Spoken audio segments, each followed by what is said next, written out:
Brothers and sisters of Jamaica, I greet you with the fire of the ancestors burning in my chest and the red dust of Burkina Faso still on my boots. I come not as a head of state speaking to a foreign people, but as a son of Africa reaching out to his kin across the sea. I come as a revolutionary brother who recognizes in your struggles the reflections of our own. I come to honor your pain, salute your courage, and share in your enduring vision of freedom. From Ouagadougou to Kingston, from the Sahel winds to the tropical breeze of the Caribbean, we are bound by the same ancestral drumbeat.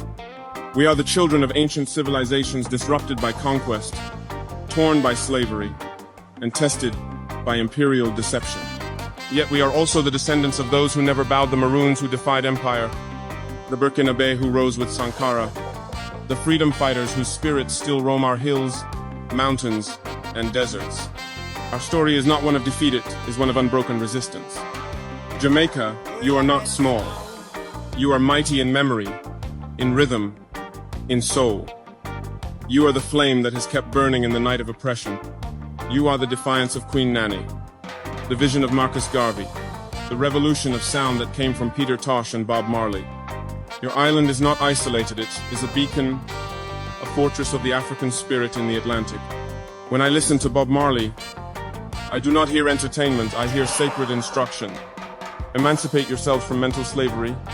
None but ourselves can free our minds. These words echo in every occupied corner of our continent. For while the chains of iron were broken long ago, the chains of the mind still hold many of us hostage. They come not with soldiers, but with debt. They come not with whips, but with NGOs. They do not enforce submission through colonial laws, but through economic blackmail, cultural domination, and the silencing of truth. Africa knows this well. In Burkina Faso, we buried Thomas Sankara, a son of the soil who dared to dream aloud. He spoke of self-reliance, dignity, and anti-imperialism. For that, they killed him. Not just foreign agents, but collaborators from within. That is the great tragedy of our times. That betrayal too often wears a familiar face. Yet the flame he lit has not died. It has moved from village to village, heart to heart, until once again, the people have stood and said, enough. We are reclaiming our voice, our resources, our futures. And in doing so, we recognize the same spirit in you, Jamaica. Jamaica, your story is Africa's story. Your maroons are our freedom fighters. Your sugar fields mirror our cotton plantations. Your stolen children found themselves on ships whose sails were soaked in blood. And yet you built music from suffering, wisdom from wounds, and solidarity from struggle. Peter Tosh roared, I don't want no peace. I need equal rights and justice. This is not a protest, it is a prophecy. Peace without justice is the silence of the oppressed. We do not want handouts. We want fairness. We want truth. We want the world to see us not as problems to manage, but as partners in the shaping of a new global reality. But the system is not neutral. The West did not become powerful through diplomacy alone. It gained its wealth from stolen labor, looted resources, and conquered minds. And when we resist, they do not hesitate to destabilize, discredit, or destroy. We have seen it with Lumumba, with Nkrumah, with Gaddafi, and again with every African nation that tries to stand upright. And yet, they fear our unity. They fear the moment when Africa and the Caribbean, when the children of the diaspora and the children of the continent recognize that we are one. That fear is justified, for that moment has arrived. You are not a dot on a map. You are not a nation of 9 parishes. You are not just reggae and beaches. You are the heartbeat of a global consciousness. Your resistance echoes from Accra to Addis Ababa. Your pride feeds the souls of those still struggling to walk upright in a world built to keep them crawling. Jamaica, your youth are warriors of knowledge, of rhythm, of revolution. Do not wait to be told you matter. Stand, create, mobilize, build cooperatives, guard your land.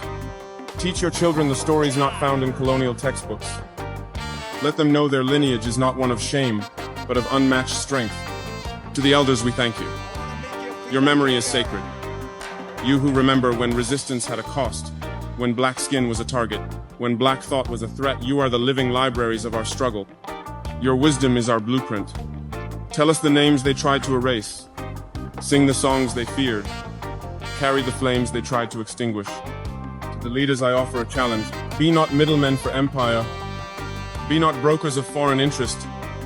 Be servants of the people. Build economies that feed your people, not your bank accounts. Reject policies that silence the poor to please the powerful. Know that history will remember, and it will judge. To the artists, the poets, the musicians be prophets. Do not let your art be tamed by the market. Create not for profit alone, but for liberation. Let your verses be swords. Let your paintings be protests. Let your lyrics carry the rage, the joy, the dreams of the people. To the farmers, thank you. You who still understand the sacredness of land. You who feed nations while the world turns to artificial convenience. You are the keepers of true wealth. To the women queens of our lineage, warriors of our future, you are not background. You are not support. You are leaders. Raise your voices. Guard your daughters. Shape the policies. Lead the movements. Without you, there is no revolution.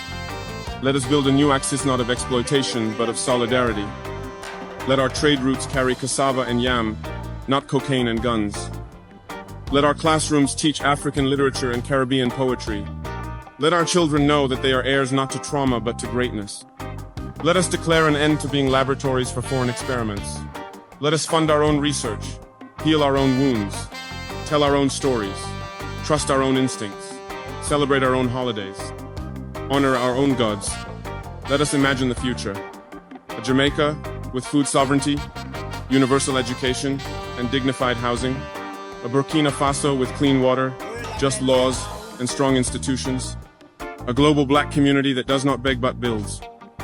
That does not apologize but asserts. Let this be our mission, not nostalgia, but forward motion. Not despair, but defiance. Not revenge, but reconstruction. The drums have never stopped. The ancestors are watching. The youth are rising. The soil is still rich. The dream is still alive.